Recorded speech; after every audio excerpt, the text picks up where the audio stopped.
Today we're telling a story. An otaku story. Let's begin.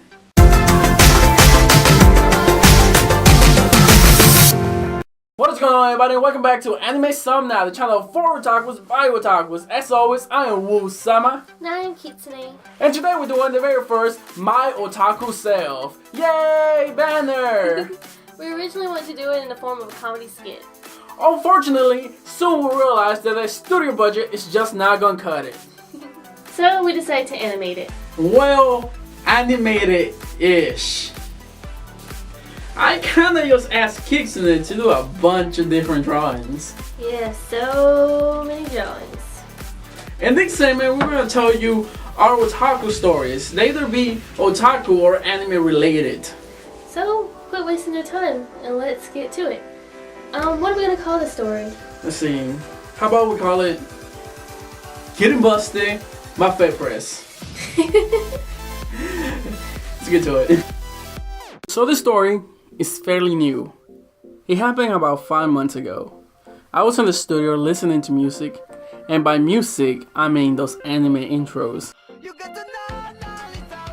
Very, very loud. This was around the time we first started YouTube. Kitsune was still coming up with ideas for our avatars. We had no intro and we had no thumbnails, but we knew how we wanted to decorate the studio. However, we had no idea what to do for our videos. Oh yeah, I remember. We wanted lots of manga, awesome figures on every wall, plushies, and enough anime to last a lifetime. We still don't have all that. Anime stuff is so expensive. We're so poor.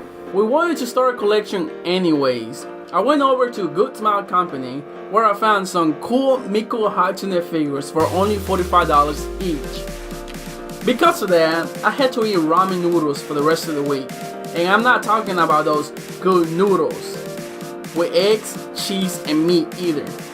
I'm talking about them knockoff noodles. Yes, knockoff noodles. The ones that don't even come with a flavor packet. Just water straight from the sink. Like I was saying, I was listening to music and coloring our very first avatars on paint. So where the studio is located, it sits in the middle of nowhere. There's no neighbors around, just woods and empty fields. Because of that, every one of my friends will message me before coming over. Otherwise, they would just have driven for 20 minutes for nothing. After a couple hours of coloring and cleaning up Kitsune's drawings, I got a little thirsty. So I walked to get a drink. As I walked back, I saw a FedPress truck trying to leave my small front yard. So I walked outside hoping to see a package on the porch, but there was nothing. I think the driver saw me before pulling out because she started to back up the truck. She got out and started pulling a large package. She told me, I beeped the horn 2 or 3 times. I haven't knocked for a good 2 minutes. So I apologized and I explained I was in the back room. It's already hard enough to hear, plus I was listening to music very loudly. So she replied by saying, That's okay. The only reason I knocked for so long is because I heard movement. handing me the box. I thanked her and she replied, You're very welcome. I walked back inside, locked the door, and I resumed listening to music again. I returned to the studio and finished the coloring. Now, I never had a problem with FedPress, Downs, or even the mailman. They come, they give me my package, I thank them, and they leave. Or, they drive by and toss it towards the porch. So, I didn't think that this time was any different. Little did I know what was going on outside. So, this young, beautiful FedPress driver forgot to tell me to wait. I needed to sign something before I went back inside and died to the outside world. You would think that his signature was no big deal, and maybe all the FedPress drivers will too. But no, not this girl. She started by knocking and saying, Hello, sir? I still had no idea this was going on outside. I was still inside listening to music. She started beeping the horn, but I was dead to the world. I think she eventually got tired of me and decided to make a phone call to another FedPress driver. After some time, she got fed up with waiting for him too, so she decided to call the police. Yes, can you please come over to this address? There's a Doge that stole a package. I don't know how the police works where you live, but here in the Carolinas, when you call the police, either they're so bored or the crime is so bad that they feel the need to send half, if not all, the police station. So, about that time, I put away my computer and walked towards the kitchen to get a knife so I can open the packages. As I left the studio, I saw blue lights outside the window. My first thought was, oh snap, someone about to get it. So I picked outside to see cops pulling into my small yard with a FedPress truck and my car. I was so scared I started thinking the stupidest of things.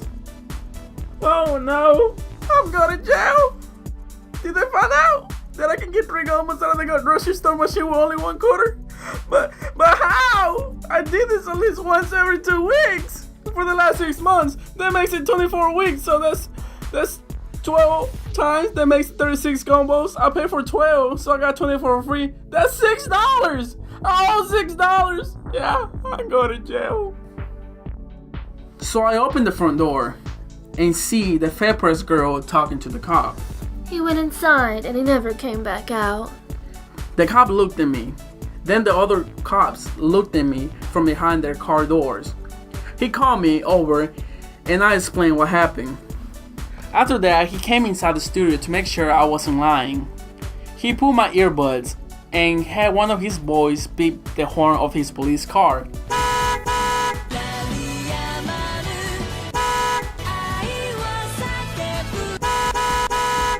And sure enough, he believed me. Not her, me. However, he did tell me to lower the volume before I go deaf. We walked outside.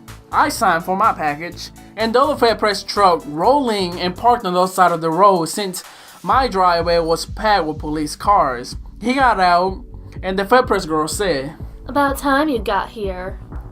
He walked up to her, and they started talking. Now, what made me mad was a small part of the conversation that I happened to hear. I wasn't eavesdropping. So I didn't need the signature? I only needed to check this little box? I wanted to say something, but a damn truck pulled up next to the other FedPress truck on the other side of the road. He took out a large package and slowly glaring around at all the police as he made his way to me. When he went to walk away, I yelled, "You don't need me to sign for this, do you?" This made the FedPress girl burst out laughing. We all just stared at her. I bet they wanted to choke her as much as I did. So, the point of the story is, don't steal gumballs. And that is all for the video. We hope you guys like it. And I know what some of you are thinking. Well, Sama, how does this story have to do anything with anime? Well, you see, if we have never ordered these Miku figures, none of this would have ever happened. And don't forget to like and subscribe to us. If you like this video, don't forget to share us with your friends. And leave a comment below telling us which part was your favorite. As always, I am Wolf-sama. And I'm Pizza. Stay otaku pride now. And we'll see you on the next one. Bye. Hey guys, thanks for watching. Every time the FedPress girl comes around now, she gives Wolf-sama a treat so he doesn't bite her. Don't forget to like and subscribe to our channel, and don't forget to follow us on Facebook and Twitter. The links are in the description below. Next time you'll hear my otaku story. Maybe it'll be way better than Wolf-sama's. Hey, you saying that my story wasn't good enough?